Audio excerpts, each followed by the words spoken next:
नमस्कार, पुणे डिजिटल मीडियामध्ये आपले स्वागत। मी महाराष्ट्र प्रतिनिधी श्री योगीराज परदेशी, माझ्यासोबत आहे कॅमेरामॅन साहिल परदेशी सांबरे। आज आपण पुणे येथे जिल्हा न्यायालय शिवाजीनगर कोर्टाच्या इथे आलेलो आहेत। आज इथे 12 वाजता अशी दुर्घटना घडलेली आहे की जो फिर्यादी जो आहे त्याची कोर्टामध्ये तारीख असल्यामुळे त्यांना 20 वर्ष या कोर्टामध्ये न्याय मिळाला नाही। त्याच्यासाठी त्यांनी वैतागून 4थ्या मजल्यावर जाऊन वर्ण उडी मारून आत्महत्या केली। अशी खबर पुणे डिजिटल मीडियाला लागल्यामुळे पुणे डिजिटल मीडिया आज शिवाजीनगर कोर्टामध्ये येथे हजर आहेत आणि आल्यानंतर येथील पूर्ण चौकशी केल्यानंतर असे आढळले की जेव्हा ज्या जिन्यावरनं आम्ही वर जातो आणि टेरिसवर 12 ते 4 पर्यंत किंवा 5 वाजेपर्यंत टेरिस उघडं असतं, त्या टेरिसवर फक्त वकिलांव्यतिरिक्त कोणी जाऊ शकत नाही। अशा ठिकाणी हा व्यक्ती गेलाच कसा किंवा 12 वाजण्याची त्यांनी वाट कशी पाहिली आणि तिथं कोणी नव्हते याविषयी प्रश्नचिन्ह उभे राहत आहेत। आणि हा व्यक्ती वरनं जाऊन जे उडी मारलीत याच्याविषयी जो काय कार्य झालंय त्याचं की कोणता त्याच्यावर गुन्हा दाखल होता, कोणत्या केससाठी तो आलेला होता इथं आणि कोणत्या न्यायाधीशाच्या माध्यमातून त्यांनी हे कृत्य केलं, तर त्याची चिठ्ठी त्याच्या खिशात असल्यामुळं आम्हाला पुणे डिजिटल मीडियाला माहिती मिळाल्यामुळं आपण शिवाजीनगर कोर्ट येथील माननीय श्री बिडकर साहेब आपलं पुणे डिजिटल मीडियामध्ये स्वागत आहे।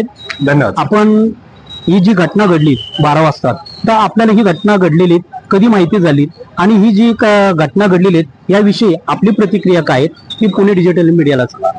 घटनेच्या 2.5 ते 3 मिनिटापूर्वी मी त्या ठिकाणीच होतो, कारण मी रोज कोर्टात सकाळी लवकर येत असतो। आणि जेव्हा मी जवळपास 4 नंबर गेटच्या आसपास आलो तेव्हा आतमध्ये आवाज आला आणि बरीच गर्दी असल्याचे मला जाणवले। त्याच वेळेस मी ताबडतोब आतमध्ये पटकन पळत गेलो। त्यावेळेस ती व्यक्ती पडलेली आणि रक्तबंबाळ अवस्थेत ती मला दिसलेली। आणि ही जी घटना घडलेली आहे ती अतिशय दुर्दैवपूर्ण आहे। परंतु जे घटनाचा जर तुम्ही घटनास्थळ बघितलं, जे काही वरून आत्महत्या जे काही उडी मारण्यात आलेले असं म्हणलेलं जातंय, तर त्या ठिकाणी जाळी लावण्यात आलेली आहे आणि जाळीचं ठिकाण ही बरंच लांब आहे। म्हणजे ती जी व्यक्ती पाडली सो प्रकार काय आहे, ते पडणं कसं आहे या बाबतीत मी सुद्धा प्रश्नचिन्ह निर्माण झालेले आहे। अच्छा, तर ती 5 फुटाची जाळी ज्या वेळेला जो वट्टा आहेत, मी आता प्रत्यक्षात आम्ही जाऊन पाहिलं, त्या 5 फुटाची जी जाळी आहे तिथून वर्ण लावलेली आहे, ती खूप महिन्यापूर्वी वर्षापूर्वी लावली आणि त्याचा आपण कधी बिंबन याच्या माध्यमातून ती उंची पाहिली तर 3रा-4था मजला तो आहे, त्याच्यावरून उडी मारली तर असं काही दिसत नाही की तिथे बँड झालेलं आहे किंवा तो रोड तुटला आहे। डायरेक्ट त्या घटनास्थळी मी आता जाऊन तिथं पाहून आलोय, तिथं बॅरेक लावलेलं आहे, तिथले काही पोलीस अधिकारी होते त्यांच्याशी माझी चर्चा झाली, पण देताना तिथं रक्त वगैरे झालेलं दिसलंय मला आता आणि बातमी वगैरे आलेत तर काही फोटो वगैरे आलेत, आम्हाला त्याच्यावरनं आम्ही तो अंदाज लावलाय ते बॅरेक लावल्यानंतर रक्त बंबाळ झालेला आहे, तर पोलिसांनी वगैरे पंचनामा करून नंतर त्याच्यावर माती टाकून टाकलेली बरोबर आणि ते झाकलेलं आहे। तर अशी शंका का उभी राहते याच्यावरनं असं आढळून येतंय की या कोर्टाच्या ठिकाणी आल्यानंतर मला बाजीगर फिल्मचा तो सीन आठवतोय, ज्याच्यामध्ये शाहरुख खान आणि